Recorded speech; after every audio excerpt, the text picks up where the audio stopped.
2-3 साल से देखत हई कि भोजपुरी के कलाकार जियो सिनेमा पर जाकर कमेंट्री करता। अबकी बारी तो हद हो गई। एगो कॉमेडी बनावे वाला मनी महाराज जियो सिनेमा पे जाके कमेंट्री करता। बताओ, खेसारी भैया अइसन और पावर स्टार पवन भैया अइसन हमनी के सरकार यानी खेसारी भैया जइसन बड़ा-बड़ा हस्ती निकल जात कमेंट्री करे। काहे वो लोग के नहीं बोलावल जात? काहे आखिर? हाँ, काहे? का? ओहें ज़्यादा चार्ज करता हन कि तोहें ऑफर देले रह जा तो आई ना हमारे खेसारी भैया।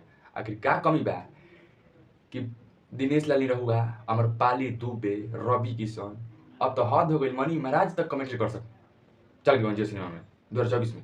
लेकिन खेसारी भैया के काहे नहीं? हमारा तो बुझाता है कि खेसारी भैया कहले कि 10-20 करोड़ देबो। हाँ, 10-20 करोड़ देबो तबे आइब हम कमेंट्री करे तार जियो सिनेमा पर। तो तोहरा जाने का लगता कमेंट करके जरूर बताओ। लेकिन एक बार जरूर जाए के चाही और बुलावे के चाही। जब तक ले खेसारी भैया ना जाएं तब तक ले हाँ, स्टेडियम में तो गाना इनकर बजा के हारमोनियम वाला एकदम महफिल तो गरम रहते बा। लेकिन चल जेने खाली कमेंट्री करते एकदम महफिल एकदम स्टूडियो एकदम झूम उठी कि मतलब इंडिया में पहली बार होगा वैसे कमेंट्री और स्टेडियम में एकदम लोग क्रिकेटर देख के नहीं झूमेंगे, खेसारी लाल यादव कमेंट्री देखे झूमेंगे। चलिए मिलते हैं अगले वीडियो में कुछ नया लेके। जय हिंद।